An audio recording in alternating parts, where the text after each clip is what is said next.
DeAndrea here. Don't see Bob Doan yet. Patty Maroney. Al is always here. Good morning, Al. Morning. Brian Thompson is not here. Susan, Here.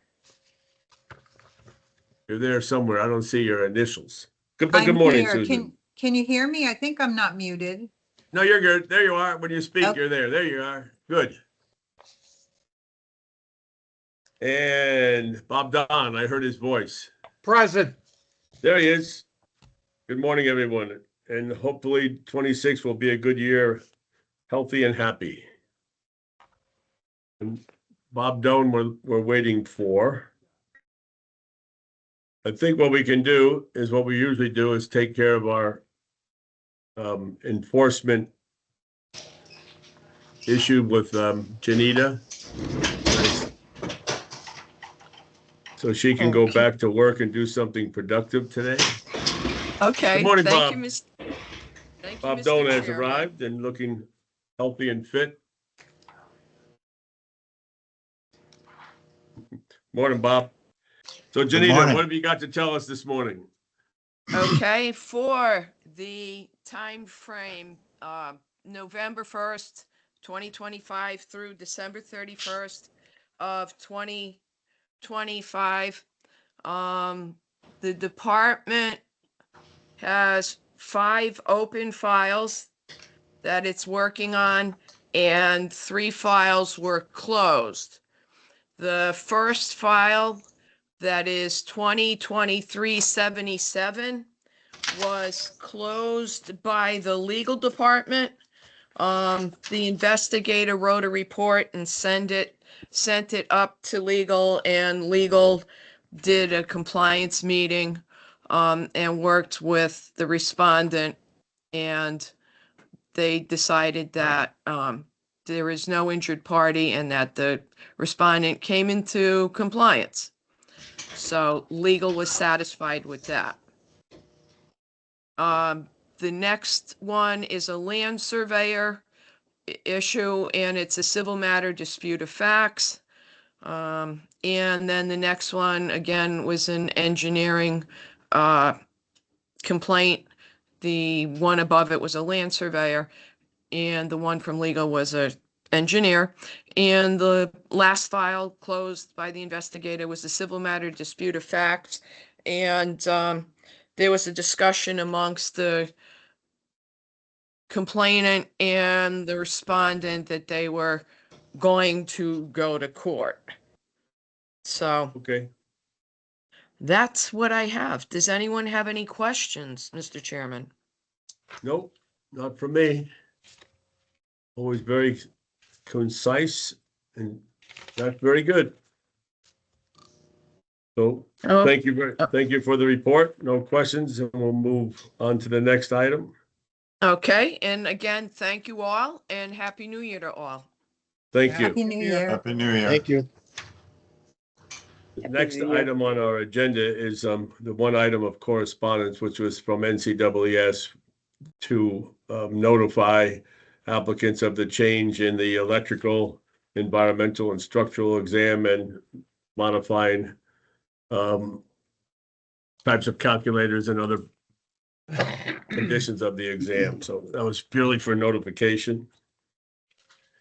I'll skip around a little bit in the agenda if you don't mind. I just want to touch on a couple of things that we can clear for everybody's involvement. And the first one is on page 3 of our regular agenda, D1, which is a list of the candidates who took and passed the CBT NCEES exams. That's just for information. Good cross-section of electrical, civil, and environmental. So those were new candidates. And that proceeds on to page 4 for the land surveyor candidates who took and passed the exams from in Connecticut. Again, for information. And last on that coverage list is starts on page 4, continues over to page 6. I just like to put it in the record every month. We now have 82 applicants for Class 4 comedy or reciprocity, as the case may be, which is a pretty significant number, in my opinion. I find it curious, if not interesting.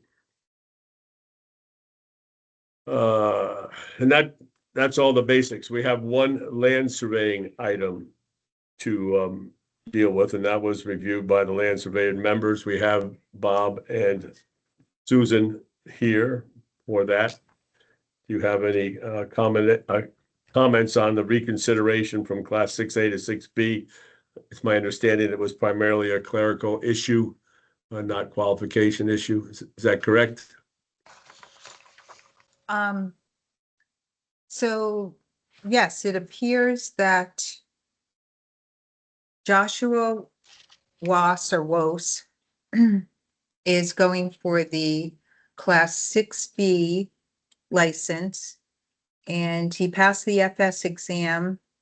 He graduated, he has a civil engineering tech degree, so that went 2 years. Then he has 6 years, 1 month, which brings him to 8 years, 2 months, which is not the 9 years by statute, but according to the DCP requirements, then he needs 2 years, the 2 years civil degree plus 6 years experience for 8 years, which it appears he has. Okay.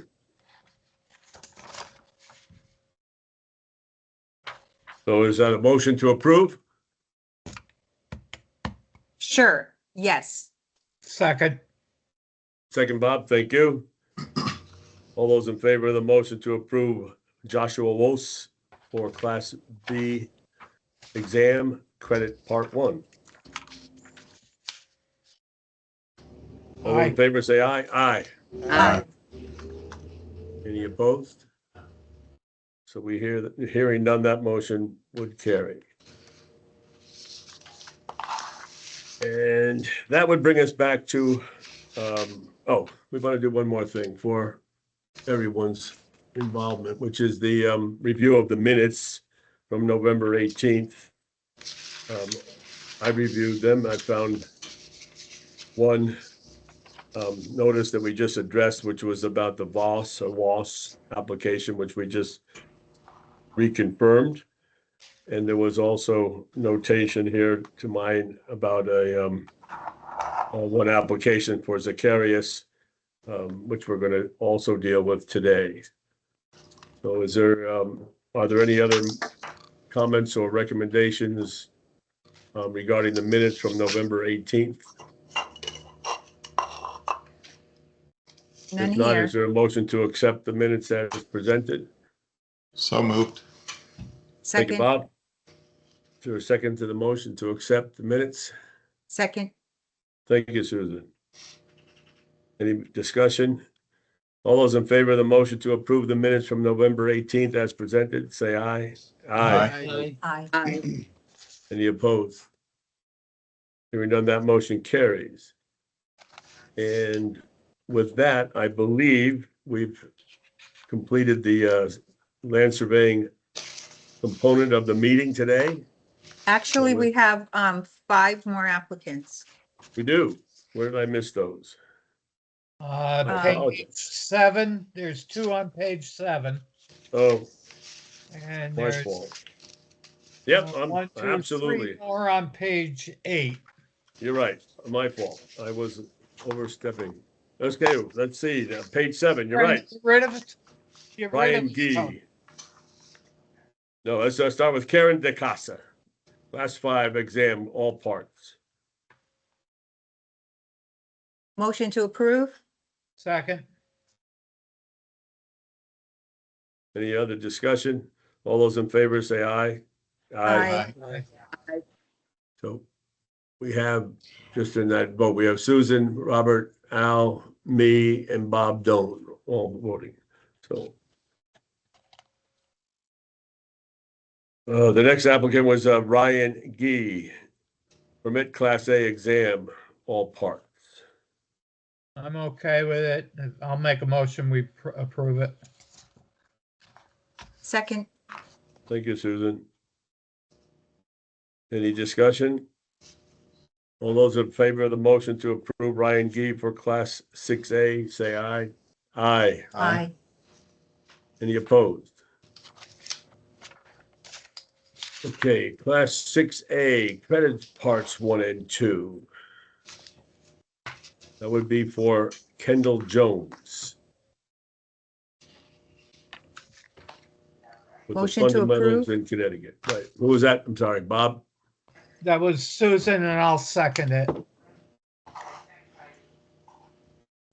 Okay, any discussion? All those in favor say aye. Aye. Aye. Any opposed? Hearing none, that motion carries. The next applicant for, Excuse me, class Tony, five. can we just go back to, excuse me, Tony, can we just go back to that one? I think For- there's an error on that. So it should be just credit part 1. okay. Better part 1.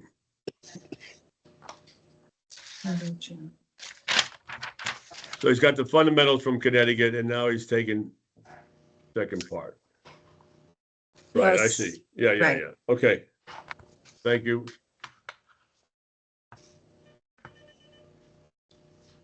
Okay. So Yes, you want to restate the motion, just approve, it's a motion to approve Kendall Jones for Class 6A exam, credit part 1. Might as well, Bob, was that you? yeah, so Susan, yeah, redo it, Susan. Okay, Okay, second? Second. Thank you, Robert. Just for the record. All those in favor of the motion to approve Kendall Jones for Class 6A credit part 1, say aye. Aye. aye. Aye. Any opposed? Hearing none, that motion carries. And the next one is Class 6B credit part 1. I move we approve. Yeah, that one also is 8 years, 5 months.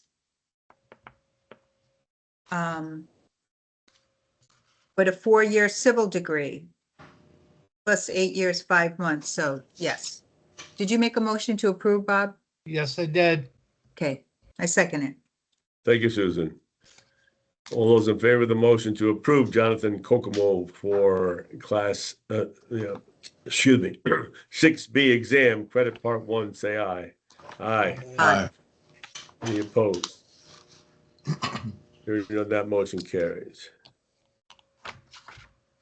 And the last applicant on our agenda for today is Andrew Moncrief to permit Class 8 exam.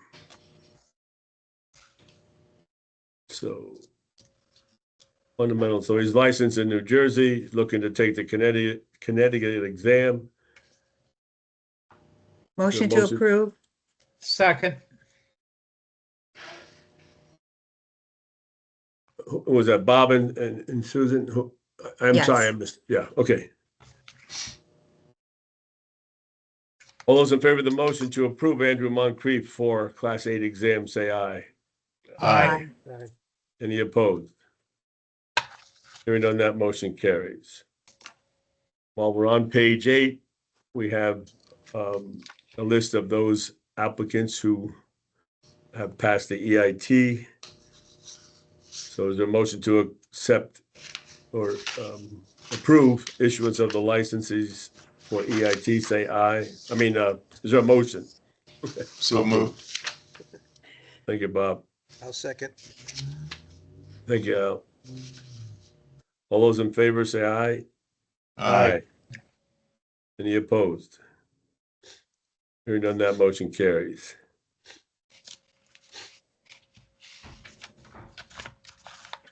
Anybody know where Eastern Visayas State University is? They're just gonna ask the same thing. Well, I asked it first, Al. So That that's means I'm actually gonna look it up. Messias. I mean, So it's, they spelled that it was out an for you. evaluation. Ooh, sorry, that was an evaluation that was deemed equivalent. No, just saying, where is it? Oh, yeah, I don't know. Okay. Okay, let's move back then. And now that I do believe now we have finished the land surveying aspects of the agenda. And if you so desire, land surveyors, you are excused, and thank you for your service today. Thank you and Happy New Year, everyone. Happy you, New sir. Year, New Year. folks. Happy New Year. Tony, in the Philippines. What was that? In the Philippines. Oh, okay, thank you. Happy New Year, folks. Okay, thanks, Bob.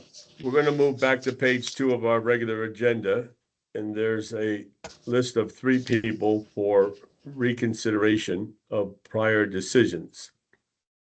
The first one, and the 3 of us who are present as the PE members will be considering these, as well as Al and Patty. So the first one is an application from Timothy Manley. It was a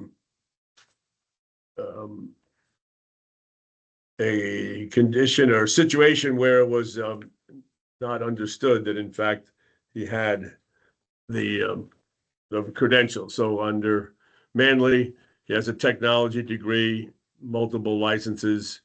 He has a technology degree in 76. So he is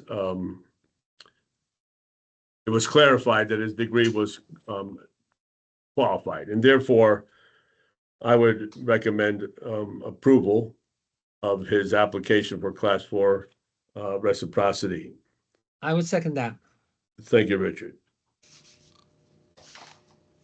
And I agree with that. He had plenty of credentials to be. Yes, yes. So Tony, just out of curiosity, I saw that letter. What, did he just leave his degree off the application or something? I think it was, let's see how it went. So I was scratching my Jane- head on that. Jane explained it to me, and I don't recall all the details right now, but it was the fact that it didn't register that he had the technology degree, which is, more than sufficient in time and experience. Yeah, okay. Anything you could add to that, Jane? I don't think that was just simply a clerical issue of misunderstanding at the time. Yeah, And I don't know- yeah, no, you're right. NCES had listed him as a non-degree and for instead of a technology degree. So they had to correct it, which they did, and then they resubmitted his record. Right. Okay. So there's a motion to approve. Is there, let's see what we did here. It's moved and seconded to approve. So all those in favor of the motion to approve, Timothy Manley for Class 4 reciprocity, say aye. Aye. Aye. Any opposed? Hearing none, that motion carries. All right, so the next application here for reconsideration was Kenneth Svolto.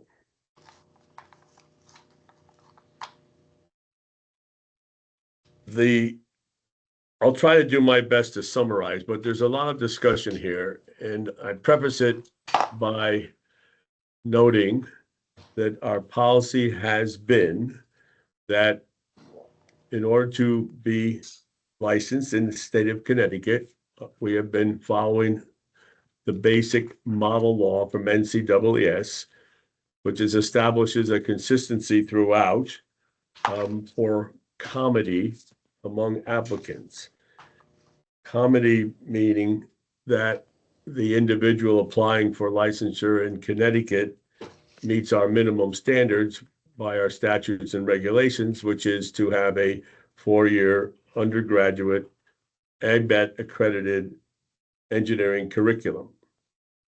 So in the case of Mr. Kenneth Svolto, he has a BS in geoscience from Montclair State, which is not accredited. However, he proceeded to obtain a master's in environmental engineering from Carnegie Mellon in 2013. When you review the evaluation by NCEES,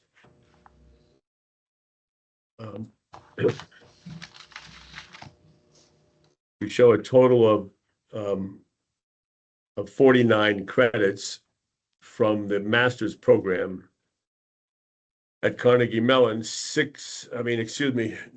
9 of which were taken from the Montclair State unaccredited program. NCEES, by evaluating the master's program, has established that there are 48 engineering or 49 engineering courses, which in that vein would establish, in their estimation, consistency with the model law.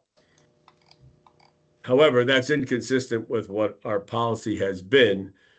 Regardless of the number of courses taken in the master's, there's no breadth of education by having the undergraduate accredited program. So in our first analysis, we denied Kenneth Walto because, or due to, the lack of an accredited qualifying undergraduate degree. Therefore, has anyone thought different than what we agreed to at the prior review, during the prior review? I looked at it myself in terms of, basically, they used all his, what he should have done is, if he got an undergraduate degree instead of a master's degree with all these courses, possibly I would look at it, favorably. But it's like he doesn't have, again, that undergraduate degree that you really need. And it's all master's courses, and normally when you're doing master courses, you're concentrating in one area of expertise, not necessarily giving you the extent of engineering knowledge that you should have over all the disciplines of engineering, because they're all somewhat interrelated eventually. So I still have that same opinion. Right. And our policy, has been consistent for many years, or we can attest to more than 25 years of consistency in following the model law and requiring the undergraduate degree. We have had to deny comedy and reciprocity for applicants who have not met that basic requirement of undergraduate degree. So is there any other thought or comment that would change our original decision? Tony, I think I had sent this to you, what's on our website. Under education, there's 2 sentences. Says completed a 4-year undergraduate engineering degree. Then the second sentence is non-ABET accredited degrees must include at least 48 credit hours in engineering courses taught by the School of Engineering. So while in that case, if I'm understanding or reiterating what we've stated before, is that if the engineering program is not accredited, but you have 48 credit hours of engineering courses taught by an engineering faculty, that would qualify on the undergraduate degree program. Correct? Yeah, I don't know that it says that. Doesn't say that. I don't, it doesn't say that. No, It I'm doesn't just say saying undergraduate. right here, in your summary before, we have to have education completed a 4-year undergraduate engineering degree. Non-ABET accredited degrees must include at least 48 engineering courses, 48 hours of engineering courses. So that implies that we can accept non-accredited programs if there's a concentration of engineering courses taught by engineering faculty. But that's not the case here. In Montclair State, there are no engineering courses in that undergraduate physics program. And the evaluation by NCEES shows that. But there were engineering courses at Carnegie Mellon. Yes, and engineer at Carnegie Mellon, yes, but not sufficient to override the deficiency of the undergraduate program. That's been our policy. I would agree that's been our policy. The two things that come to my mind with this is, one, we've been increasingly reliant upon NCES evaluations. And we certainly rely on them on foreign degrees. Yes, Here NCES has deemed this an equivalent degree. So if this was a foreign degree, it would be approved. Mm. And I think that's a I don't know what to call it, inconsistency. But that's something that I'm wrestling with in my mind. If this was a foreign degree, it would be approved. Because it's not a foreign degree, it's not approved. but I don't know that a foreign degree or a domestic degree should make a difference in NCES is, in my mind, is a consistent standard. So what we could consider is that if you looked at this as not as a master's program, but rather an undergraduate program, is there sufficient breadth of study to qualify as the undergraduate degree? That's what we're driving at right now. Correct. Realistically, when NCAA does a foreign degree, they're all taught by engineering, faculty. So normally they do have an undergraduate degree in engineering, and it's taught by engineering faculty. And normally they're missing the general education as a deficiency, not necessarily the engineering degrees. And normally they have 3 or 4 times, 2 or 3 times the amount of engineering credits that they need. So in that sense, they have satisfied, the criteria that they have a minimum of 48 hours of engineering faculty taught, Right. So credits. what we're driving at right now So is that in that sense, they are consistent, and it is consistent with what we would approve.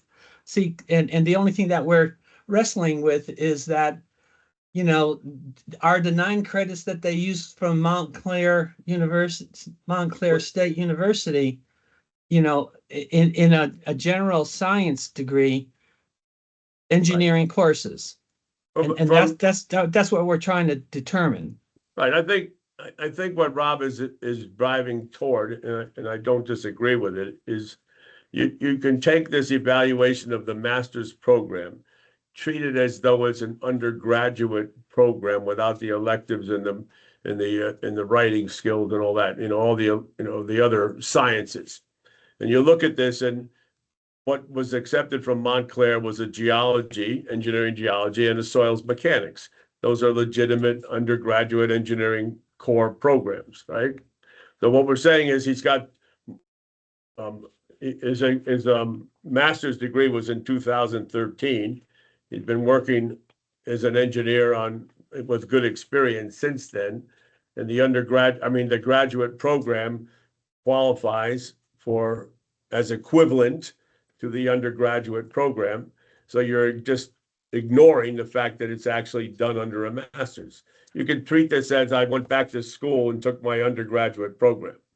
And therefore filled you out would say, the degree requirements for engineering, which Correct. we had somebody do that at Boston University correct. 5 or so years ago. Under that evaluation, are you inclined to move to reconsider and grant approval under comedy? I would support it.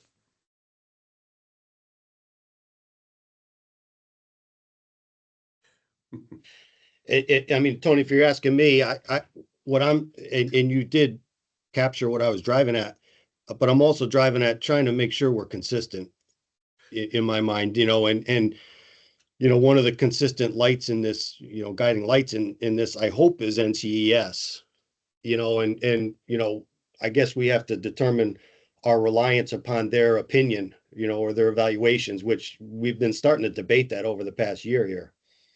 Right. But in this case, it may be a little bit different than someone who took a chemistry undergraduate program and then went for structural engineering and did everything under structures and became a expert structural engineer, but didn't have the breadth. This particular cross-section of courses at Carnegie Mellon appears to be have breadth to it, right? If you look at it, the geology, the fluid mechanics, geotechnical, site remediation, soil mechanics, solid mechanics, statics, and water resources. So it's a very good cross-section of what was expected in the undergraduate program. So we're at the same junction that we come to every month.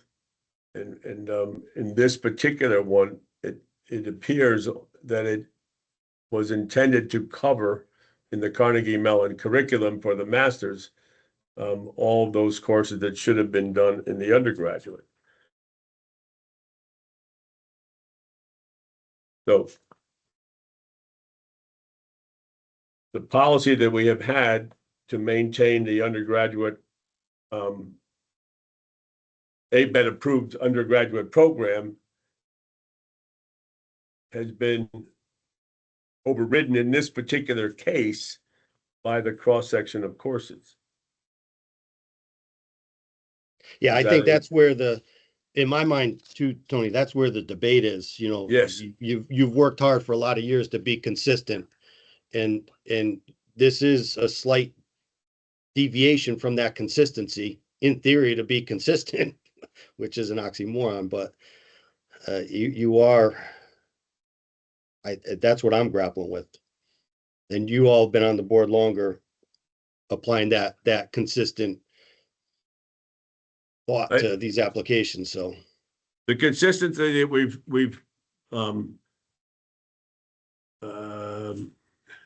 worked hard to maintain is very important, has been very important to us because of the effect on all those who have come before the current applicant or applicants as it may be today. And it's been painful in some cases, but the consistency and the fairness to other applicants, is something that we've worked hard to maintain. So while One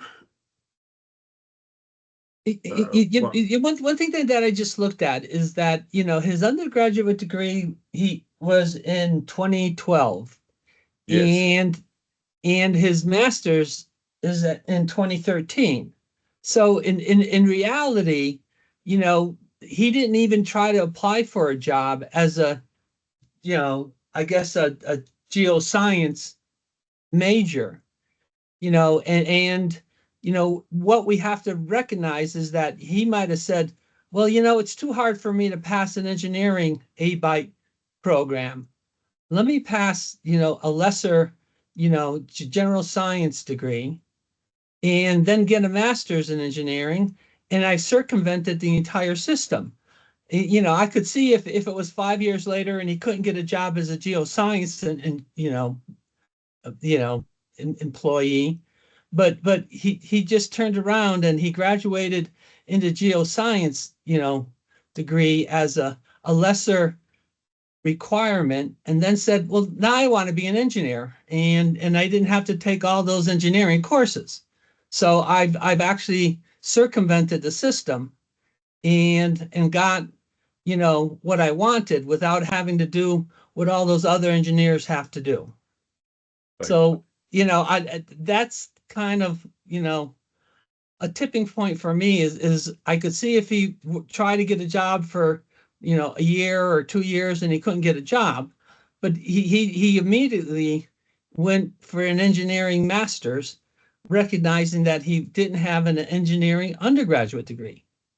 So, are we awarding somebody who circumvented the system and didn't necessarily do what everybody else is doing? Because he thought it was going to be too hard to do. Because I took a look at his his math courses, and he was taking something in his senior year that we take in our, freshman years and, in our sophomore years. So, so he wasn't taking, the, kind of, intensity of courses that we get in engineering, in our primary years. He was, I don't know, I'll go with whatever, the majority of the board wants, but, recognizing the fact that he didn't even try to get a job as a geoscience, graduate, he decided automatically to say, hey, I want to get a job as an engineer, but don't tell anybody that you can do this because it's going to be too easy for everybody else to do it too. Well, this particular program at Carnegie Mellon almost, it looks like it was designed specifically to cover the undergraduate degree. There's quite a bit of breadth to this one. Right. No, I agree. But as opposed it's to one of those 10 kind of things courses that- where, are we rewarding somebody who circumvented the system and, or not? And, recognizing that, that there's a lot of people. Right, as a structural engineer, and if you went into your master's program and you wanted to pursue this structural engineering, you take 10 structural engineering courses in all different avenues of whatever study. Are you a better engineer because of that, even though you didn't study hydrology to a great extent? It's like, should you have had the hydrology? We just have to come to grips right now today on several applications on, are we going to be consistent with our policy and following the model law of having an undergraduate degree as a prerequisite for registration licensure in the state of Connecticut? And 99.9% of the time, we've stayed consistent with our policy. Yeah. The several times that we varied is when it's very obvious that the individual took more courses than what was prescribed in the master's program to cover the deficiencies in the undergraduate program, which, we've seen that. And I Tony, think it's a very small percentage, even though we haven't. Tony, Yes, we've sir. been consistent in requiring an undergraduate engineering degree. Yes, We sir. start making exceptions to that, even if they're slight one way or the other, we'll end up with nothing. Okay, my vote is we stay with what we had for our policies, period. I'm going to go back to what Richard was saying. He's saying that trying to circumvent the system. It's possible, right? I mean, we don't know. We don't know this person that well, what they're thinking, or it's possible they got to the end of a 4-year degree and said, I don't really like this and I want to go into that. And they continued education to, as Tony said, supplement their engineering degree to go into that route. And again, that's where I go back to, how much do we lean on NCAS for that consistency of evaluation? You used to rely solely on ABET, right? Now you're maybe opening up the tent a little bit more here with NCAS or not. That's in my mind, this debate, and I agree with Al, consistency, but question is, should the consistent tent be a little larger? Because it certainly seems like there's a push, with NCES here. Well, the other thing that we have to look at is the fact that, all of a sudden, there's a lot of computer ism that is being utilized in design. It's no longer, do you know the fundamentals? Do you understand the engineering principles? Could you actually, design something without having a computer tell you what the answer is? And a lot of, the input into the computer, if garbage in is garbage out, so that you really have to understand what you're doing. So in that vein, you really need into the breadth and the knowledge of an engineering degree to understand all the little little things that are going to have a major impact on what the final answer is. So if you put in information that is inaccurate, you're going to get an inaccurate result. And if you're doing it by hand, then that's one thing, because you're never going to get an inaccurate result, because all of a sudden your numbers are just going to explode on you. But if you input all that information into a computer, then all of a sudden you're totally relying on that computer to do all your thinking for you. And if you don't have that, that instinct of what the engineering courses give you, then all of a sudden you're not realizing all the little variances that could possibly happen.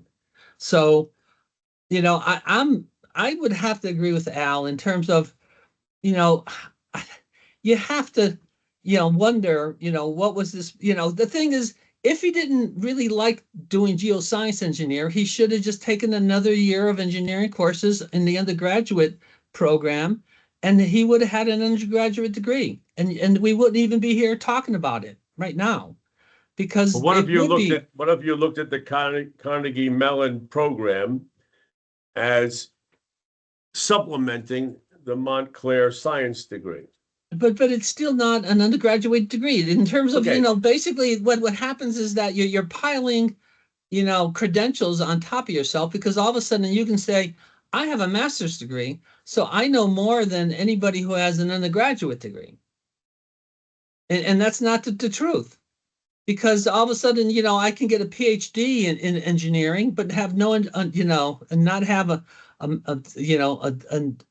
a bachelor's in engineering or a master's in engineering, but a PhD. But that doesn't mean that I know more than, what other engineers know, because you don't have, the foundation of what you're trying to achieve. And that's what I think that we've been consistently utilizing, is the fact that, without that foundation, you're not that you can't make the proper decisions. It's just that we don't, there's such a, in terms of not everybody graduates at the top of their class either, So, I could see, if everybody's graduating at the top of their class, and, they're all, summa cum laude and everything else, that, okay, maybe this guy is, Leonardo da Vinci, who's a master in all the different trades.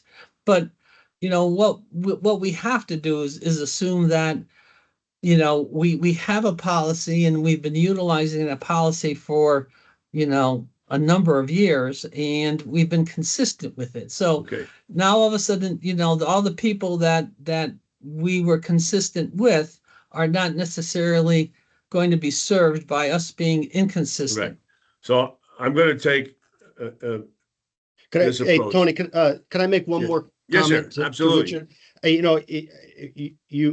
Richard, you mentioned, you've been using undergraduate degree as a measuring device of, let's say, education. Really, what we're trying to require is a minimum education, in my mind. Right? Your policy is defined that as an undergraduate degree. But in the end, it's a minimum education, and in my mind, us as a board, we may not like to say this or hear this, but we really have to focus on the minimum requirements. You mentioned before, if we evaluate a foreign degree and they have twice the amount of engineering courses as are required by NCS, it's an easy approval. I agree, but we've got to establish the minimum line. The minimum education requirements. Have they received the minimum education for us to be comfortable to provide them with a license? Okay. And so that's kind of where it doesn't have to be an undergraduate education, could be undergraduate, graduate. It's an education at the end of the day. I mean, if you take a statistics course at the graduate level, what's the difference? It's statistics, right? Or if you take I've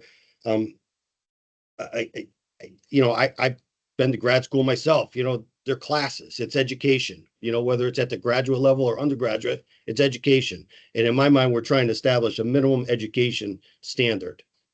And I agree with that. And I think that, you mentioned that our regulations require, 48 hours of engineering faculty taught, credits. It says engineering courses. Yeah, but engineering courses taught by an engineer. Doesn't say that, But- but I don't know what the definition of engineering course is.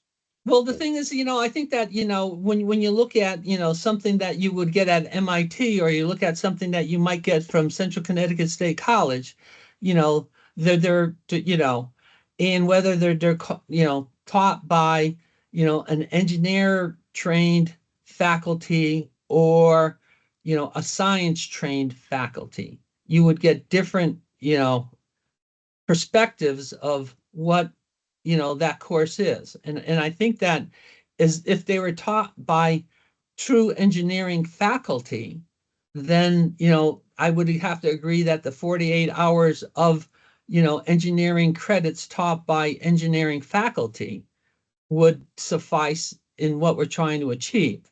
But if they're taught by general practitioners that don't necessarily understand the that don't have the credentials or the background to be, the concise faculty that you're trying to achieve. And I wish, Professor DeWolf was here, or, he would sort of, because I know that, when you take math courses, and whether you're taking engineering math courses, or you're taking general math courses, they're taught at different levels, for sure.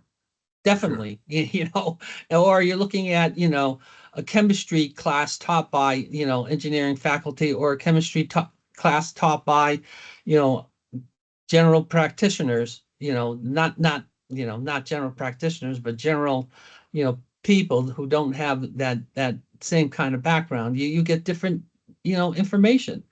And I think Right. that, and that's what we should be consistent. And getting back to NCAA and evaluating foreign degrees, they have all their courses taught by engineering faculty. So, but in that sense, we are consistent.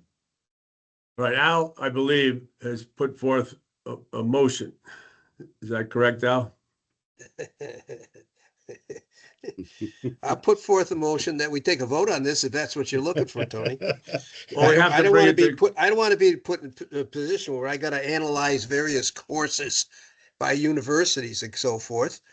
Okay, so, tell me that he's got a 4-year engineering degree from an accredited school, and that's what I vote for.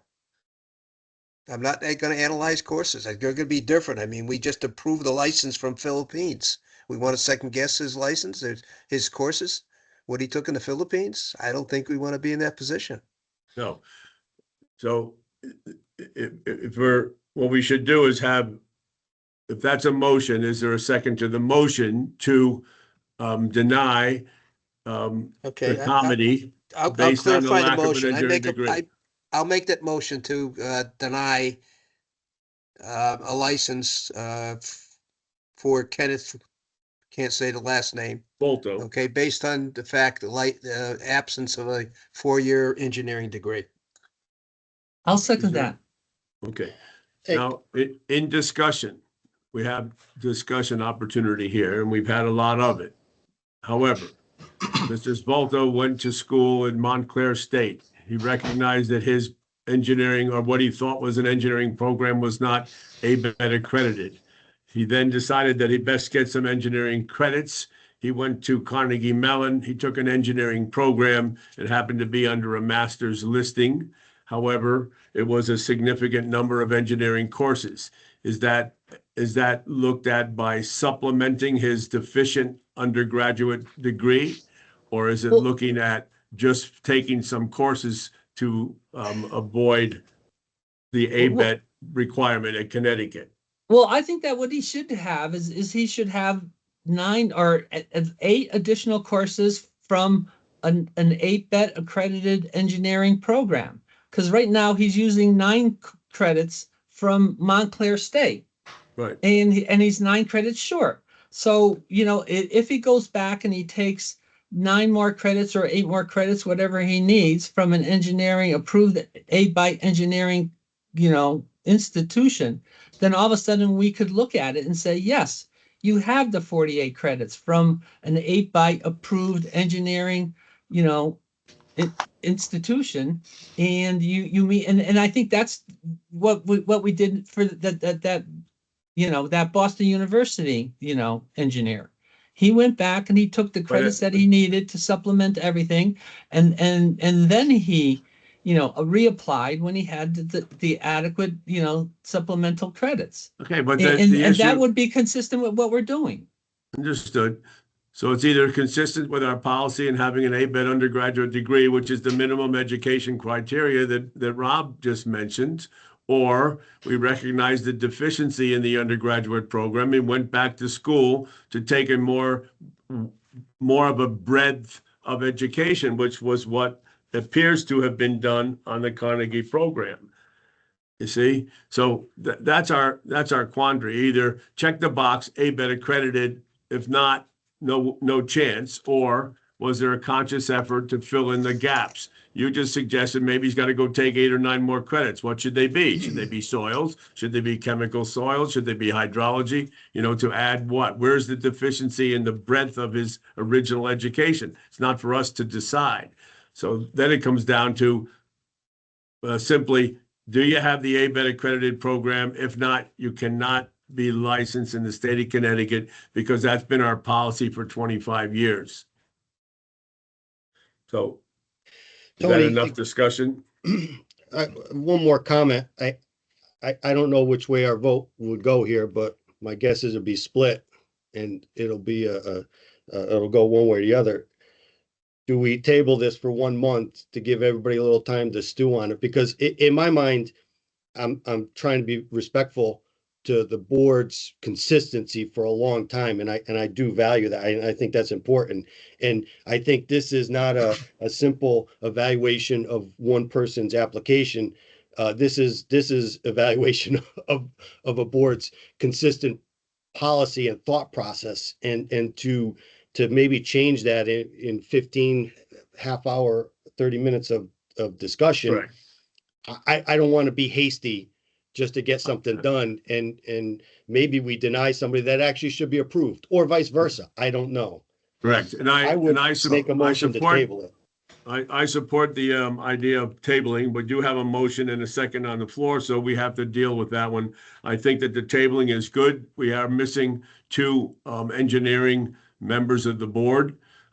Technically, we have 1 engineering member missing. However, we have another engineer on the board who could provide some insight. I think tabling is good, but we have to deal with the motion that's on the floor right now. So, Well, I'll withdraw my second if we're considering tabling. Okay, and I will change my motion to table, if that's what you're looking for. Okay, because I prefer to have Tony, John I prefer to have John in the audience here too. Yeah, me too. right. Can Okay, I I, would agree with you. I'm not sure about the parliamentary procedure, but if there's a motion on the floor with a second, I don't know if it can be withdrawn, but tabling is certainly an option. Therefore, if you want to, I'll second the safe. tabling. huh? I mean, if you want, I'll make the motion to table it till next meeting Okay. to allow everybody to do more research and gather a more comprehensive opinion, and allow the missing members to participate. Yeah, my only quandary right now, since we don't have an attorney here to guide me, we just have a motion on the floor. We have to close it out somehow. I don't know that you can withdraw it after it's been seconded. we could vote to deny the motion that's on the floor. Correct. All those in favor of the motion to, I think it was to approve, Al. No, Correct. the motion was to deny. Oh, yes, I'm sorry. You're right. Yeah. It's backwards. So- You're right. It's to so- deny the approval. Right. Okay. So the motion is to deny. And we should be, No, if you but if want we to deny- table it, if you we- have to if- deny that motion. Okay, Right. So a vote no on the motion would allow us to make another motion to table it. Correct. Okay. So all those in favor of the motion say aye. All those in favor of the motion to deny, say aye. Aye. Aye. Nay. Motion is denied. I'll make a motion to table action on this item until next month. Is it a motion, before we continue, is it a motion to table all applications that involve consideration of the minimum undergraduate degree? Yes, I will expand it to do that. I think it's very important to have John in the conversation. And the one item that I'm struggling with is the point that Rob brought up about, NCES is making this policy, the standards that we are trying to uphold. And yet they provide a review that says this education that we have been discussing is equivalent. So they're essentially saying it's equivalent to an ABET. It's not an ABET, but they wrote the policy that requires an ABET 4-year engineering degree. So they put us in this untenable situation that is in conflict with our desire to maintain a consistent policy. Correct. So that's the motion to table this application and others that we might have on today's agenda, which we do know there are some. So Yes, is there a sorry, second to John, that I motion? see you nodding your head. We're going to discuss them, but we may decide to table them. So that's the motion right now, is to table applications that involve consideration of education that does not meet the undergraduate criteria. But that's the motion, basically. So is there a I'll second to second it. that motion? I'll second it, Tony. Thank you, Rob. To continue that discussion, I had been speaking to a member of NCEES who's the head of a task force on just this issue. And he indicated to me, he's a member of the board in Massachusetts. He indicated to me that today was the scheduled date for release of the task force's evaluation of this issue. Wow. So unfortunately, our timing is a little bit early. I'd like to see what that task force conclusion is from NCEES, and it was due to be released today, maybe tomorrow, whatever. But I think that would also be helpful to us to see if this is an issue that's coming up to many boards in our position. Therefore, motion has been moved and seconded to table applications that are on our agenda today that involve consideration of the undergraduate curriculum being ABET accredited.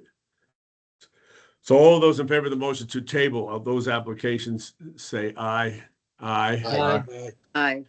Any opposed? Hearing none, that motion carries. So as of this moment, Svolto is tabled. We're going to consider the next application, which is submitted by Judson Wibble, who is in attendance today, who's been very patiently listening. I try not to look at the pained expression on your forehead, but you're now smiling. So welcome, Judson.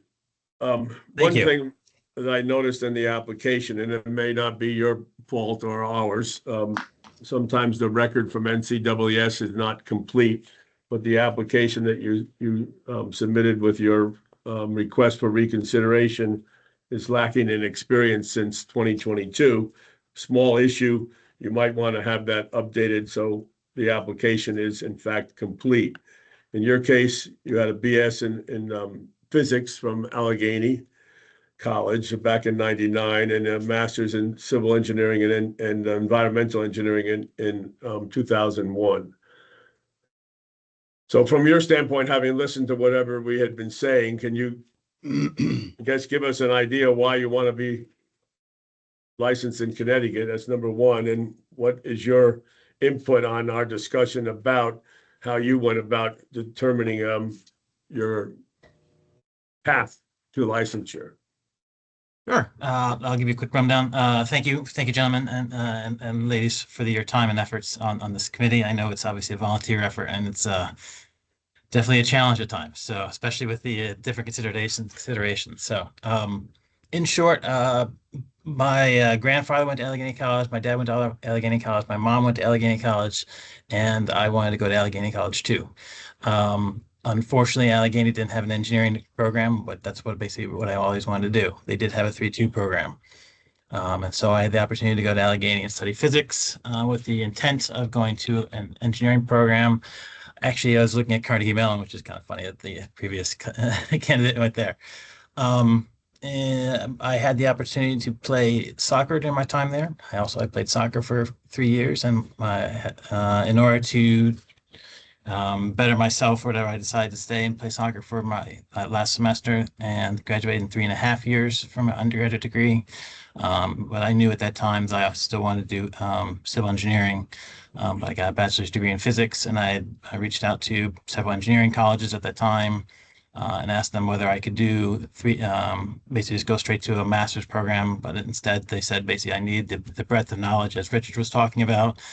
And so when I went to Rutgers, I basically matriculated there and took required engineering courses, mechanics of solids, elements of structure, structural design, soil mechanics, fluid mechanics, reinforced concrete, structural optimization as part of my undergraduate/graduate degree there. And then I basically went to Rutgers for grad school. I graduated from them. They are an ABET accredited institution, as you know.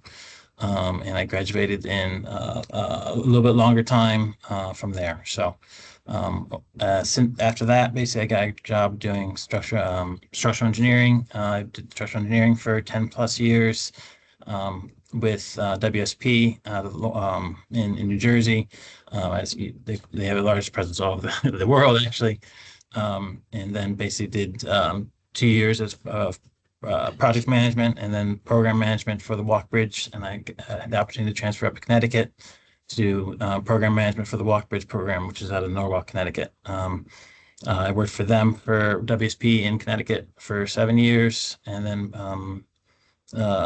transferred to H&DB to do engineering related work. And then I'm now with GPI as a director of design operations. So in short, I'm hoping to get licensed in Connecticut, obviously, to, hopefully help run the business here. So I don't know if that answers your questions. I apologize. That was so long-winded there. No, it was because it was a while ago, and our memories fade. In 2001, you were finishing up at Rutgers, but your thought process at the time wasn't that, oh, I got to go and supplement my physics degree so I can become licensed somewhere.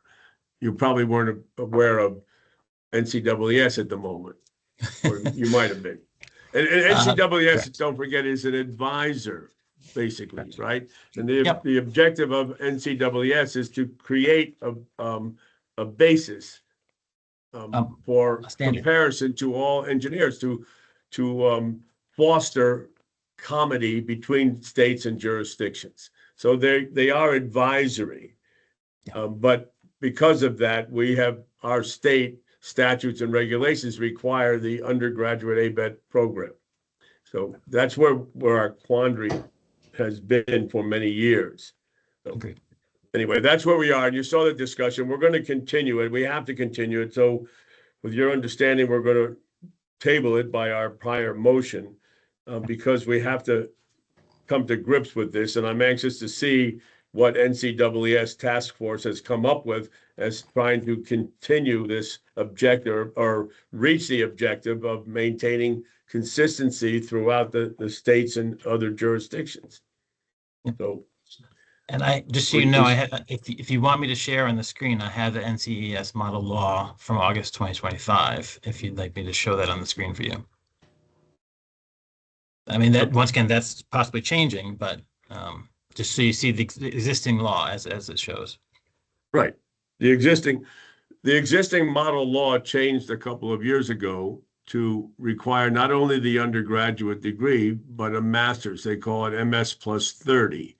And that's that was intended to be recognition of the fact that the engineering curriculum, they believe, has been dumbed down, if you will, So whereas you might have, well, I don't know, some programs are barely 100 credits now. So it's a significant drop in probably what all of us, studied when we were as undergraduates. Therefore, they say, well, we need more education. So now you have to have a master's if you want to meet the model law. And then we're faced with this saying, oh, you don't need the undergraduate anymore. You just have a master's. Well, it's inconsistent. So that's where we're having a lot of problem right now. So if you can understand our position, we want to be consistent with what we've been doing to others, and we want to be consistent with other jurisdictions and the national model law. So we're going to wait on that to make a decision. And we're not avoiding it. We just have to make sure that everybody on the board is involved and that we are fully aware of what the ramifications are. Okay? So we appreciate you coming today and listening and trying to understand where our problems are. Sorry, Okay. gentlemen. So good luck though. I will be. Thank you. And we're I'll going to be move waiting. on to the next applicant, which is also a reconsideration of permit class 1 exam, credits part 1 and 2. In other words, grant a license to an individual who's passed both parts. That's not the issue. It's not the issue with you, Mr. Whibble, but it's an issue. In this case, the issue is on is relative to Quinn Zacharias. He does have a 4-year accredited degree program from Florida. And since that time, which was granted in December of 20, he's been working in some capacity at Yale as not as a student, apparently, and according to his summary. Let me just put it in my hand here. So there it is.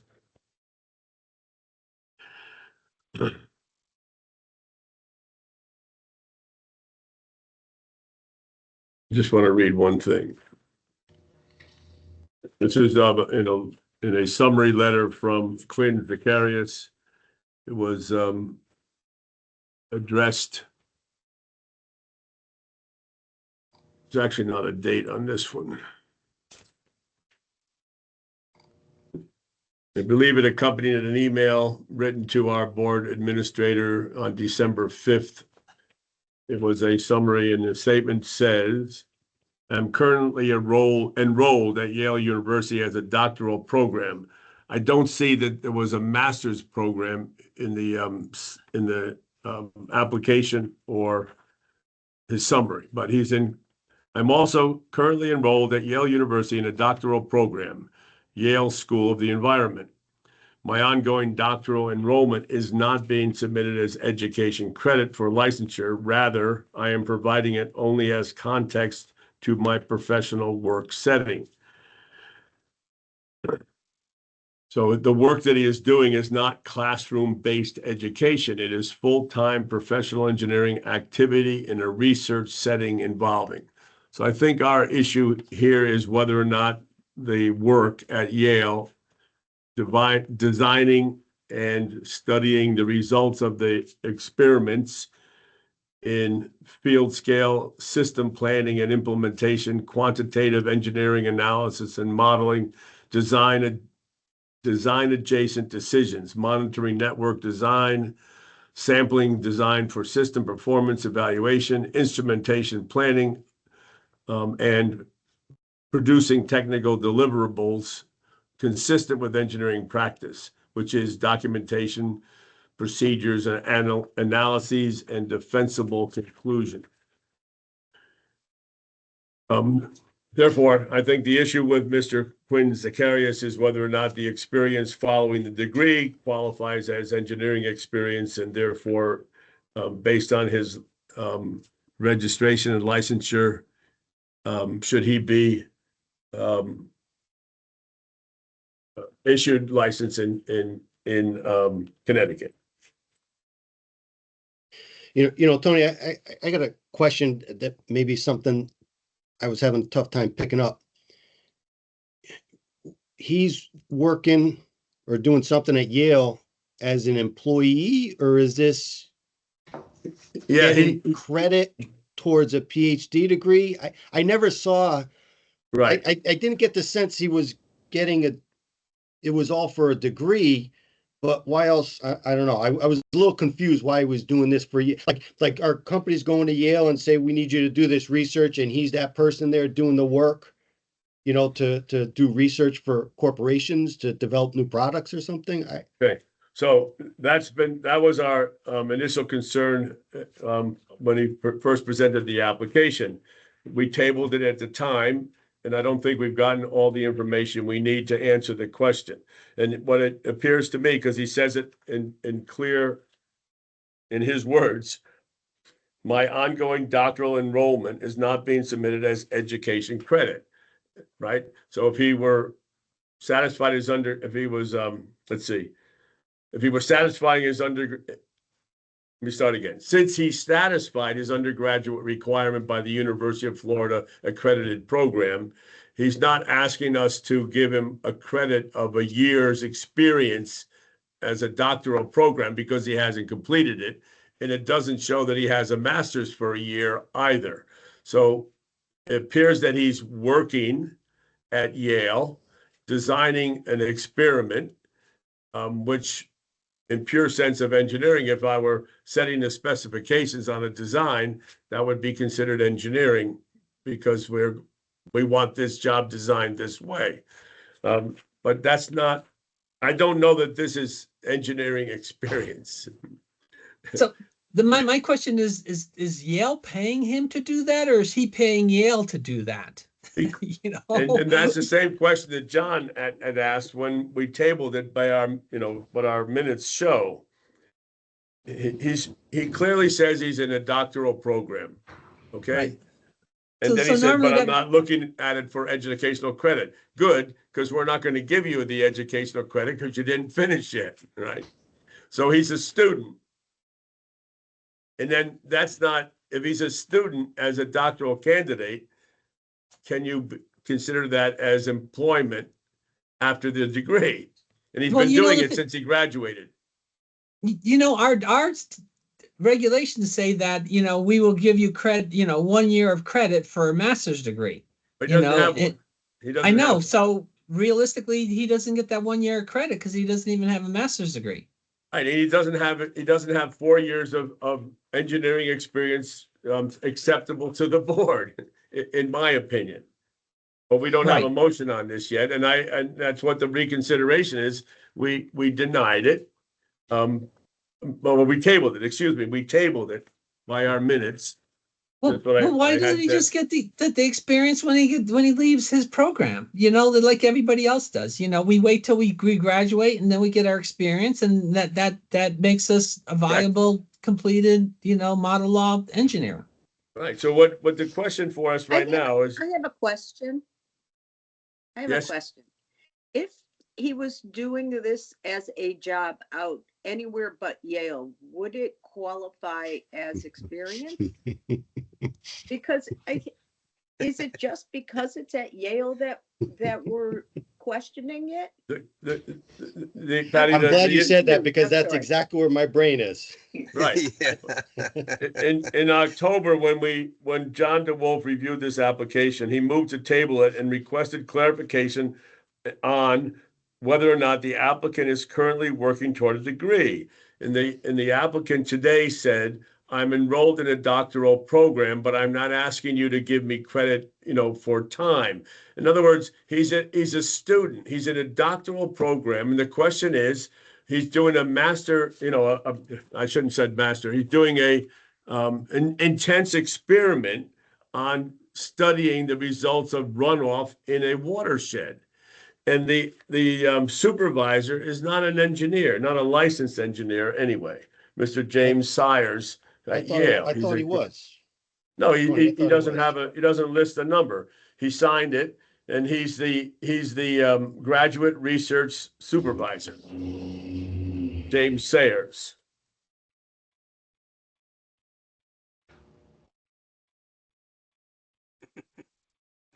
So he's a PhD candidate at the Yale School of Environment. He's certified in Florida, passed both the FE and PE. So it's we have a response to the question that was asked initially, are you enrolled in a program? He says, yes, I'm in a doctoral program. If he's in school, he hasn't finished and he doesn't get credit for it. So can you be, we've never allowed work, during your education. We say you can't double dip. You're either a student or you're working. So if you're working part-time, it's not full-time, 4 years of experience. That's just not a policy. That's just the way it's been done. And it's stated that way. It's always been work following the degree. All right, he has a degree from Florida, and he's now involved in a doctoral program. Is that work? The answer is no. And he's been doing the doctoral program since he graduated. And it's an experiment. He's setting some specifications and then analyzing the results. Is that work? And I think, Patty, you asked the question, if it were, is he, or somebody asked, is it being done as a paid, whatever you call it, design? I want you to go analyze this watershed for me because I'm going to put a building there. I'm going to hire you to do that analysis. That's engineering, but that's not what's being done here as I see it. Right. I mean, if it was solving a problem to put a project forward, then, obviously somebody would be paying him to do that. And at that point, he is doing engineering. But if it's just a theoretical, what if, and it really doesn't solve a problem, and you don't really know what to, whether it's a viable solution to whatever he's proposing to do, because nobody's going to invest $100 million in a project that's not viable. Then all of a sudden, as long as somebody's paying him, then can an individual go right to doctorate? In other words, I got out of high school, I'm going to go get a doctorate. Do I have to progress through the ranks, or can I go and become a PhD? In this case, I don't know that it matters. I graduated college, University of Florida. I have a degree, plus I'm also licensed as an engineer in Florida. And now I want to do further study. I'm going to enroll in Yale. So am I working, or am I still a student? And if I'm still a student, I'm not working following the degree. And as he says in his resume, he's been doing this since he graduated as an undergraduate. But he didn't really answer that question, Tony. He didn't say he's a student. He said he's doing this in pursuit of his PhD or doctorate degree. Well, he says, right. I am enrolled. He didn't say he's a student. Yeah, I'm enrolled at Yale University in a doctoral program. That's a student. What Richard said before, about getting paid to do this research. I mean, that's what occurs at a lot of these larger universities. Yes. Companies have an idea, and they'll go to I've never heard it at Yale, honestly, but I've heard it at some of the other larger universities where they'll go and they'll research the idea, and they get paid and they get a piece of the patent at times, that this is a whole business around this. So yes. I guess that's my question. Is this guy working for Yale, getting paid to do research, in support of a potential product that's being launched, because our regulation requires 4 years, acceptable engineering experience following a degree. So he filed a degree. So is this acceptable engineering experience, or is it part of being a student? I don't know that. Yeah, right. In other words, I'm enrolled in the doctoral program, meaning I paid tuition to go to study at Yale. His last paragraph is item number 3, summary. And it was December 5th. He put the date at the end. 3, summary clarification, what I am asking the board to understand. To avoid ambiguity, I am applying under the ABET engineering degree pathway via my University of Florida environmental engineering bachelor's degree. Okay, so you've got your undergraduate. Next sentence, My Yale work is submitted as post-degree qualifying engineering experience, not engineering credit. Not engine. Let me start again. My Yale work is submitted as post-degree qualifying engineering experience, not education credit, even though it occurs during my enrollment in a doctoral program. John DeWolf would classify that as double dipping. You can't have it both ways. You're either a student or you're working. And he But- claims that he's a student in the doctoral program. He said he's enrolled. He didn't But- say he's a student. So I guess my question is he doing this work full-time? Because if he's doing this work full-time and it's a paid situation for 4 years, Right, what's the guess- difference if he's doing it for Yale or? right. or some- I that- understand. That's So- where, and I don't have that answer, honestly, Right, in and reading John- what he submitted.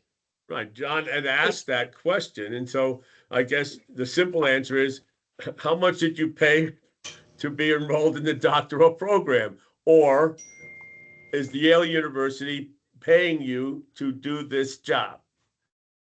And is it a full, Um, is it a full-time job? So the 4 years are 4 years of full-time experience? Or is it a part-time job with student, therefore you don't have the 4 years of experience? Well, if it's not a Also- job, he's taken 5 years to do this program, and he still hasn't got his doctorate. Also. And he's doing it was- full time.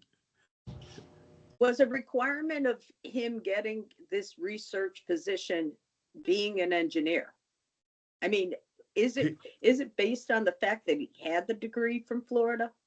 You That he raised got a the good job? question, I mean- Patty. Yeah, I'm sorry? we need to have that answer just to be, Because aware of many everything people about it, but have to work when they go to school. And if his employment happened to be at the school he's attending, are we holding that against him?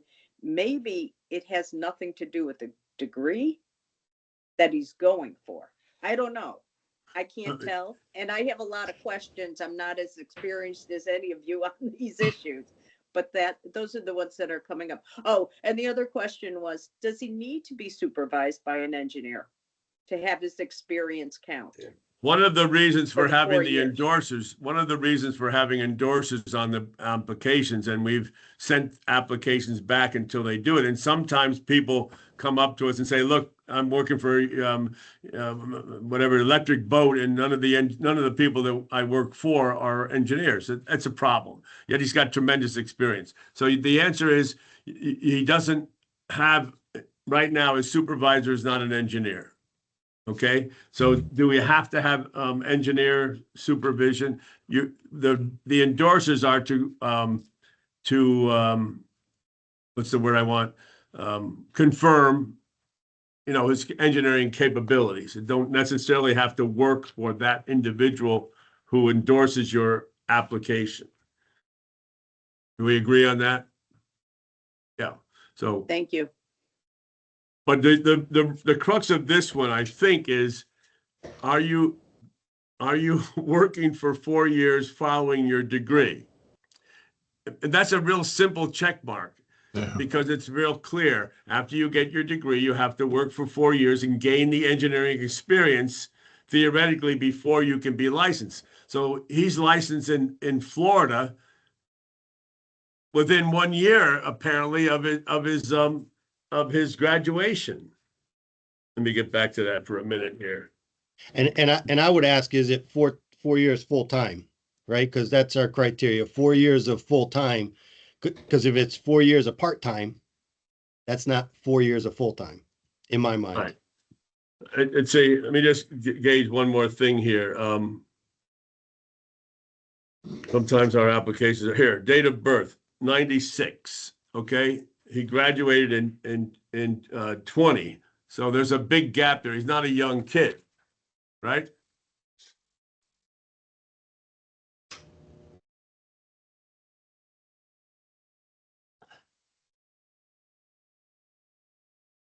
He's not, in other words, he's not right out of school right this minute, right? As a 22-year-old.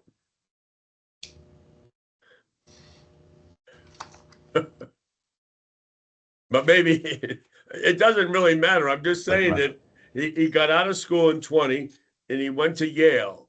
Or what has he done since 20? The only thing that he shows on his resume is that he's working for Yale or he's studying at Yale. So how do we answer without being too crude? Are you getting paid or not? And if he's getting paid, then he's working because somebody hired him to do an analysis or a study. To me, it looks like a doctoral program. A thesis, I don't have a doctorate, so I don't know. You're closer to it than I am, Rob. So, what is it that you're doing? You went to Yale. Can I want to obtain a doctorate. I'm in your doctorate program. What's the experiment that I can do? I mean, when you're in a doctorate program, typically, yeah, it's research and school. It's a combination, and you typically get paid. It's, if you're working, what I've seen with friends and whatnot is you get paid through the university, to do research. You got a grant to study this and find out the results, then you analyze it. That's engineering. So, but is it full time? A lot of times it's not. Yeah. Because you're also taking some coursework along the way as well. Which I don't get. He didn't mention any courses. He didn't mention that there's no courses. He's up in Vermont doing an analysis of a farm. So is it 4 years of full-time work? I guess that would be the question. Yes or no? And the Because I qualification don't for have a that, definitive yes on that. right? So the qualification would be if you're being paid. Okay, if you're being paid to run this program, this experiment, but it's a 5-year experiment. But it shows nothing else. You need to have more in the way of experience. So I would hope that we could table this and we have to ask them a question. Clarify whether or not you are a student or you're being paid as part of a grant. Does that qualify as work? It would What you're have to saying, be a Rob, you got the full-time job. right? The university's got a grant to study microbiology and develop a new vaccine. That's work.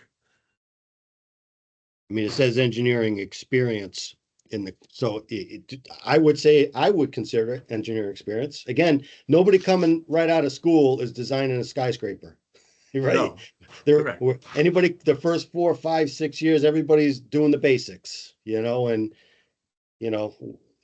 this So he's person doing the seems to be doing basics some work basics right now, and he can apply what he's learning in school to large scale designs of watershed analysis, especially with all the flooding we're getting. So that's good experience. But do we need to know whether or not he's getting paid? Well, Is that going to be the crux of it? Let me ask a question in terms of, the traditional way of getting your license is that you get a degree, as many degrees as you want, it doesn't matter. And then after you get all your degrees, you get experience. And that's just the way, maybe I'm being old fashioned, but why are you rushing it? What's so important about you having a license in the state of Connecticut? You have one in Florida, so you are a licensed engineer. So why is it, so imperative that you get the blessing from the state of Connecticut without, doing the traditional way? Why are we all of a sudden, expecting that we deserve something just because we think we deserve something? Okay. In terms of, we have all these, defined methods of, process. And why are we always trying to reinvent the wheel? Why are we bending over backwards? The thing is, get your degree, get 4 years experience, and we'll approve you. What's the hurry? He did get his degree, though. I will say he did get his degree. The only question is this 4 years of experience qualify as 4 years of experience? All right. So he is trying to go the traditional route here. Well, is he teaching somebody, or is he, actually doing something? It's like, and that's why I think that's really what we're trying to determine. Are you getting paid by, General Dynamics? Are you getting paid by, some large corporation? Or are you getting paid by Yale? If you're getting paid by Yale, you're a student. If you're getting paid by some large corporation, you're an employee. All right, in this application package that he submitted, I don't see where he has proof let's see, here it is right here. And Tony, just to clarify, he does not have a license in Florida. Oh, I He was gonna does say- not? No, he does not have a license. Oh, that was my question, because if he did, why not reciprocity? Yeah, that's why he's under class 1. Right, you right, know- you're right. That's right. He doesn't have it down there. You're right. That's exactly right. I was just looking at it. And by the way, I'm looking at his sheet number 30, where he says PE exam, PE environmental by, he took an 80521 and it passes pass. So he does have because the page before that on page 29, it's the fundamentals environmental. He took on in May of 2021 and he passed.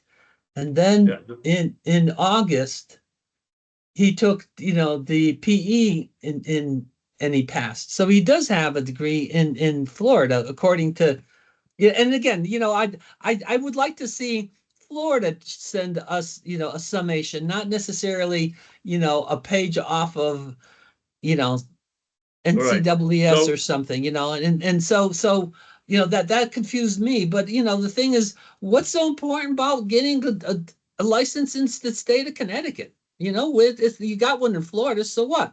We Okay. don't think that you've done everything that we want you to do, and then when you do whatever we want you to do, we'll give you a license. We're not going to deny you.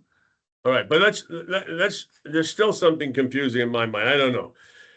All right, so Quinn, who by we the keep- photo, maybe Ms., okay? I'm reading it as a Ms. Fundamentals, environmental in 21, May of 21. PE, environmental, August of 21. So May, she passes fundamentals. August passes the PE.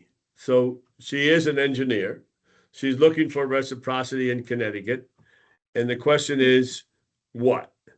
So Tony, the individual has taken both exams, but has not been issued a license anywhere. He doesn't have the proper experience to get a license. That's what I'm trying to get at. Where's the work? He doesn't have a doesn't PE have it. license. Right. So now we're being asked to say that this graduate of a doctoral program at Yale is work, and it's been 4 years. Right. So she didn't get a license in Florida because she never worked. So what do we write to her now to clarify? Are you employed by Yale? Full-time. That enough, Rob? Again, full-time. I mean, Yeah. it's 4 years of full-time experience. That's our rule, or whatever you want to call our policy. Yeah. So the Who's next gonna question sign is, off- how long? Who's going to how sign long off for it? Anybody with a license? Are you employed by Yale at this time? And how long have you been employed by Yale? Right? I'm not sure that you would want to say, are you employed by Yale? You can be employed by Yale doing things that don't have anything to do with your degree. You could have a job and be going to school. So I don't know how you would ask the question to find out who the Right. employer is. If Yale's the employer, but they hired this person for something completely outside of their degree, it's still work. I mean, Okay. people go to school and work because they need to. We So I don't know how to word it. is we what cannot, I'm- we don't grant you work experience if you're going to school at the same time. That's been the program. It's following the degree. Also, you cannot be working as a server at Long John Silver and taking courses at Yale to do this experiment. That's not the same thing. So if you're I a student, understand you're a that. student. I understand that, but I'm saying the person could be working as an engineer in a capacity that doesn't have to do with their degree, Okay, possibly. so So it's just a matter of how to word the question. yes, So we the get the right application, details. the application does not give any indication of working other than what they're working on at Yale. The question right now is, and it has to be, is this a full-time employment at Yale? Or is it part of your doctoral program? Okay. And Tony, I got to interrupt. I've got a hard stop right now. I've got a okay, place to go. Okay. Take care. thank See you. ya.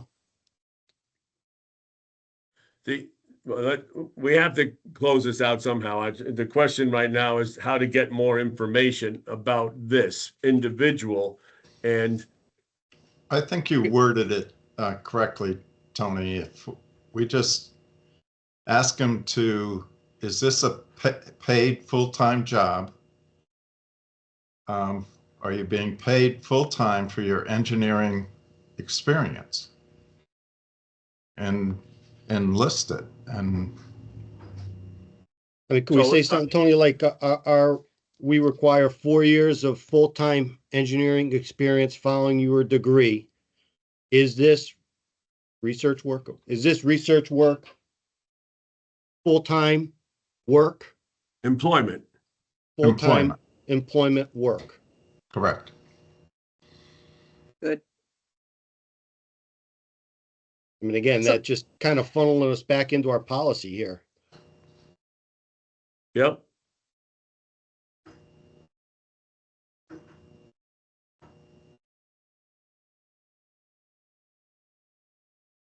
Is your position at Yale considered full-time employment?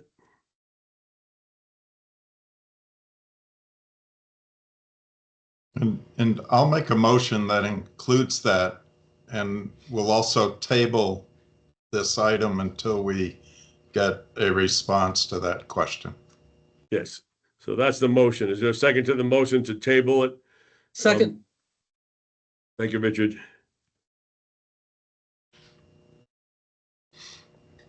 Table. Jane, we'll work up some kind of a question, I mean, an inquiry. Is your position at Yale considered full-time employment? Right? That's really it. Yes. And what is, how long have you been employed by Yale? Oh. We're leading, we're kind of leading the question there. She goes, well, I've been employed since 2021. Oh, so you're working, you're not a student, but you're in a doctoral program. You can't have both things, right? You cannot do both. That's what we said. You're either a student or you're working. correct. So you can be working and they're going to give you credit afterward as a doctoral program. I don't know. It doesn't matter, but is your position at Yale considered full-time employment? Are you getting a W-2? Then it's engineering experience. Because you're setting the specifications, you're analyzing the data, and you may use it for design. I can go with that. Yeah. Let's just get it, let's help her out and get her to say it's full-time employment. Okay, it's been moved and seconded to table the application. All those in favor of the motion to table, say aye. Aye. Aye. Any opposed? Hearing none, that motion carries. Okay. I'm exhausted. I think we've got a couple more, right? We did Manley.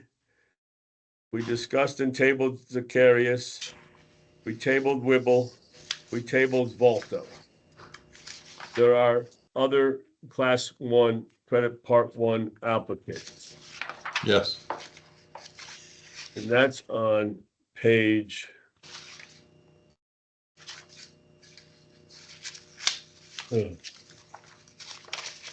page 6, item E, applications.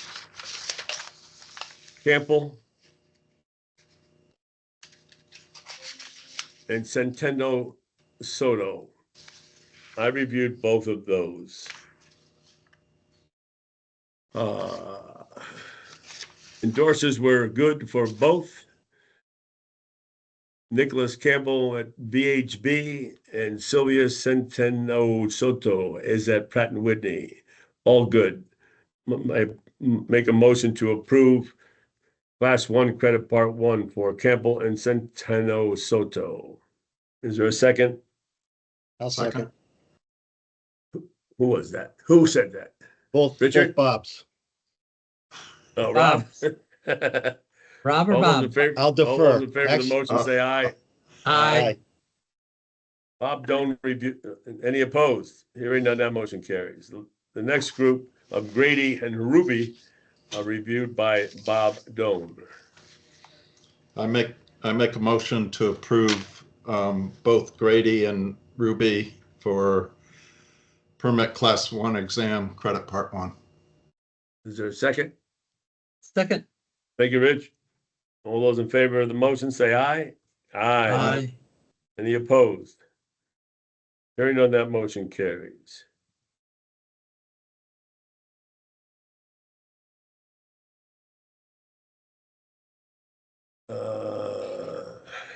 The next group of applicants for Class 1 Credit Part 1 are Karwowski and Lindgren, reviewed by Rob Lewandowski.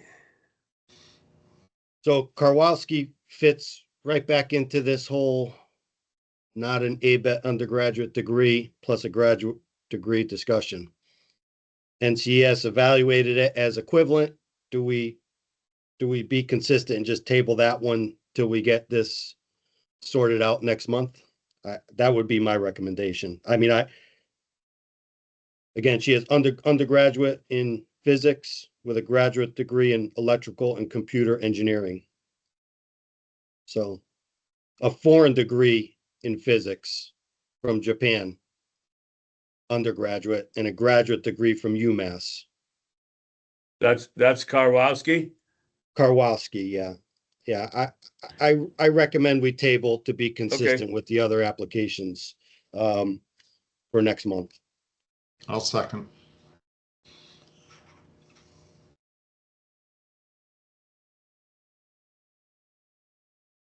All those in favor of the motion to table Kyoko Karwowski, pending resolution of the evaluation. So the foreign degree the foreign degree was considered non-ABET, and then there was a master's where? UMass. Oh, UMass, okay. And NCS evaluated it as equivalent. Yes, sir. Yeah. But yeah, again, it's a BS in physics. Yeah, so it applies to the Class 1 also, yeah. Okay. All those in favor of the motion to table Karwowski, say aye. Aye. Aye. Aye. Any opposed? Hearing none, that motion carries. And then Next Samuel applicant, Lindgren has a Bachelor of Science Engineering URI and 5 years experience, so I recommend approval. Second. Thank you, Robert. All those in favor of the motion to approve Lindgren, say aye. Aye. Aye. Any opposed? Hearing none, that motion carries. And Richard, you reviewed the last three, Parker, Reese, and Tahada. You know, I'm gonna say that we approve all three applications. The only thing I did notice is that Tahada has its fundamentals from New York. Is you know, in my review, and our chart says it's from Connecticut, and you know, I believe it's from New York. So, but I'm gonna approve all three of them. Okay, I'll second.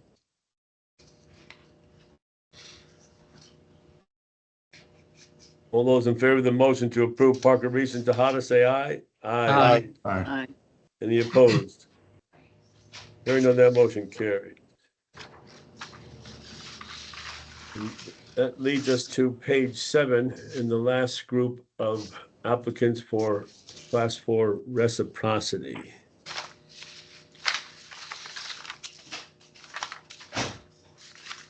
Okay.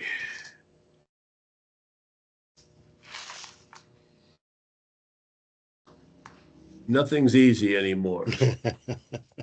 So the first one, No. wait a minute, what's wrong with this here? What's wrong with my list? Oh yeah, there she is. This woman had so many names, I didn't know which ones to write down. So anyway, Fatima Baratian, I had it down as Georgie. I didn't know which one would be the last one. Okay. She has a foreign bachelor's and master's in 08 and 11, and she has a PhD from Auburn in 16. The evaluation was very good with 141 credits. She's licensed in Texas, Georgia, and Virginia, and she's a traffic engineer. My recommendation, I move to approve her class 4 request. Is there a second? Second. I'll second. Is that Richard? Yep. Thank you. All those in favor of the motion to approve Fatima Baratian, say aye. Aye. Aye. I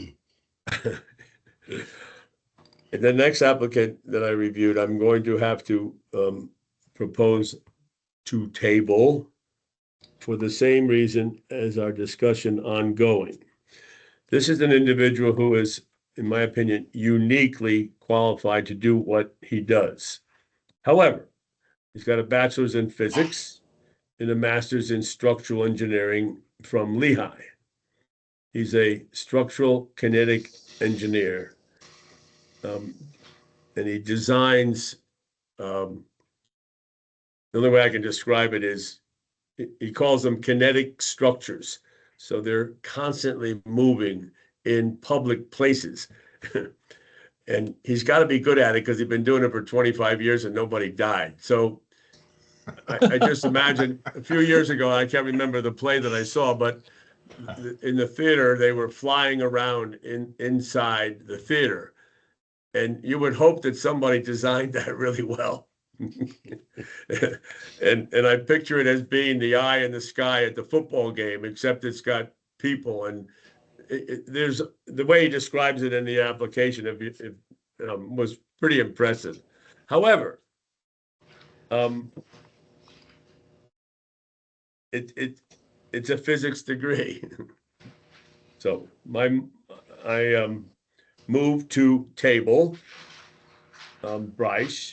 Barton Bryce until we resolve our issue of evaluation. This application, let me just grab it one more time, was not, let me just see if I had this right. Here, Barton. Yeah. I wouldn't say that there was anything made up. He has 49 credits under the evaluation. Hold on. He's licensed in New York through 27. No, it was not evaluated.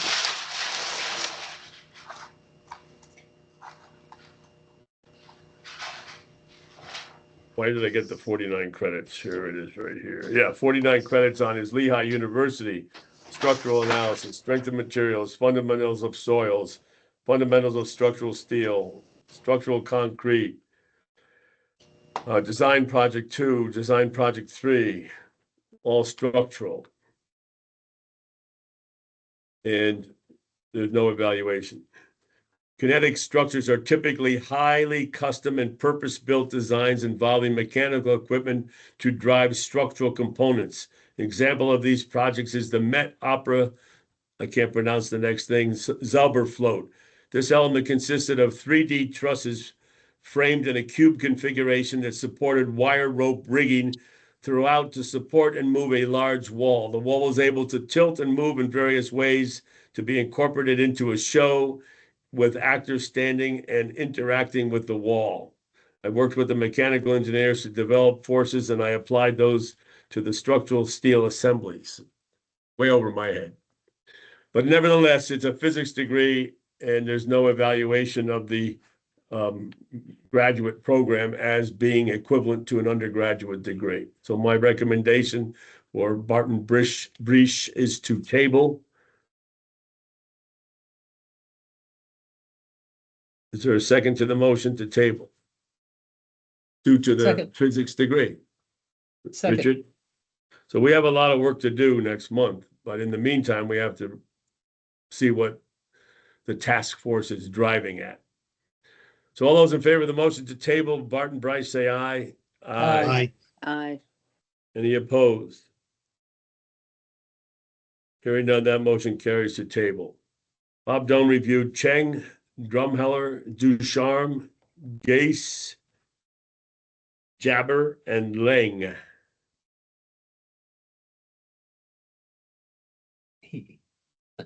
He must have stepped away. Oh, all right. We'll have to wait. I'm sorry, I'm back. Cheng through Lang. Yes, I'd like to start with Samuel Drumheller, which I'm going to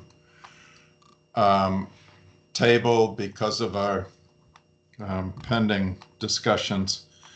He has a general science degree from Shepherd University and a master's in civil engineering from Virginia Polytech Institute. And I think we need to review that in light of whatever conclusions, if we make a conclusion. In the meantime, would we add to the confusion if we recommend that he get an NCEES evaluation of his Sure. degree? Yeah, we need to see a pattern from them. Yeah. Yeah. So I'll make that recommendation that we table until he gets a evaluation from NCEES. I'll second it. All those in favor of the motion to table Drumheller with a recommendation to have the masters evaluated. All those in favor, say aye. Aye. All right. Any opposed? Hearing none, that motion carries. And then for the next one, Jacob Ducharme, I guess, passed his exams, has good experience, but he only has 3 years and 10 months experience. So I would make a motion pending verification of continued employment Yeah. and experience for a couple of months so that he gets 4 years of experience. I agree. So it's a motion to approve pending verification of employment. Correct. Okay, is there a second? I'll second. Thank you, Rob. All those in favor of the motion, say aye. Aye. Aye. Any opposed? Hearing none, that motion carries. Before we get too far, you want to do Cheng? Yeah, I'm going to lump them in with Oh, okay. those All right. that get approved without conditions. Okay, And I have the last one that I have is Yan Leng. Just needs verify the current license, and I make a motion to approve subject to that. His licenses that he had both expired in December and November of last year. okay. Is there a second to the motion to approve Yang Ling Lang pending verification of license? Say aye. Well, we need a second. I'll Thank you, second. Rob. All those in favor of the motion to approve Lang pending verification of license, say aye. Aye. Aye. Aye. Any opposed? Hearing on that, motion carries. And then I make a motion to approve Cheng, Geese, and Jaber for class 4 license. Okay, is there a second?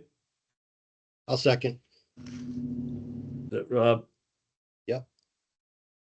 And I'll just add that, the foreign degrees were evaluated. One was missing 4 credits in humanities, and one was missing 8 credits in general ed. Okay, so all those in favor of the motion to approve Cheng, Guest, and Jaber, say aye. Aye. Aye. Any opposed? Hearing that, motion carries. So out of that group, only Drumheller was tabled. Rob reviewed Malji through Ready for class 4. In the end, I'm gonna recommend all of them for approval, but I'll go down quickly, each one of them. Obviously, they're all not model law. That's why they're on this list. Manmalji was a foreign degree, evaluated, NCS said equivalent, good experience. Myers, technical degree, 21 years experience, therefore okay. Neal was a foreign degree. It was evaluated as equivalent. O'Connell was a technical degree, 14 years of experience, okay. Pratt was a technical degree, 12 years of experience, okay. Reddy was a foreign degree, evaluated, not equivalent, short by 4 hours of general education, which I felt was okay. Plus, he had a graduate degree here in the US on top of that. So I think he's okay. So therefore, I recommend all of them for approval. There's a second? Second, Thank you, Richard. All those in favor of the motion to approve Malzi through Ready, say aye. Aye. aye. Aye. Any opposed? Hearing none, that motion carries. Tony, can I ask one question, please? Yes, sir. Going back to my list for Richard Gacy, one of the reasons he was not model law is because he did not take the NCEES FE and PE exam. He took the state exam from Illinois. This is back in 1982. He took the state exam from Illinois, both in FE and PE, and passed both of them. Okay. That was a long time ago. That's a long time ago. He's still We can working. both relate to that, or I can anyway. All right, Richard, it's your show. Scatanato, Servastava, Steve, Torres, Jimenez, Vlaumic, and Warren. I'm going to start with Thomas Staife. He graduated Drexel University in September of 21, and he worked until last May, I believe. Hold on, I have his.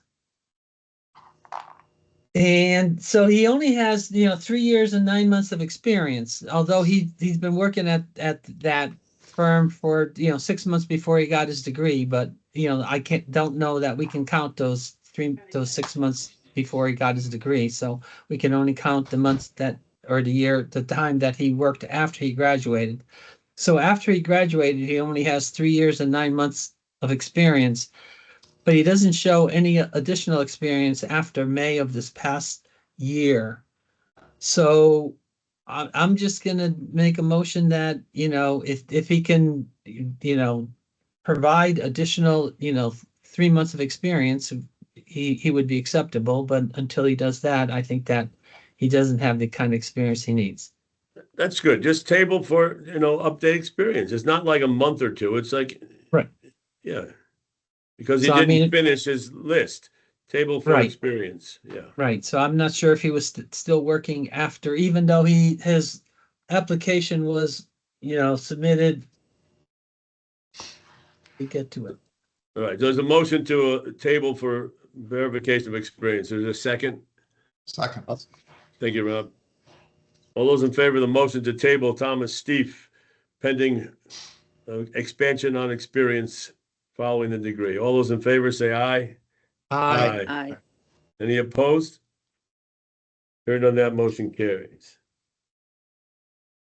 Okay, then I guess I just have one more question in terms of Joel Torres Jimenez. He has a degree from Puerto Rico and he has his fundamentals and his, I guess principles from Puerto Rico. But I guess he's been doing inspection services rather than engineering. And he's been doing it for like 21 years of, he does estimating and, inspections and he acts as an owner's rep, on projects. But,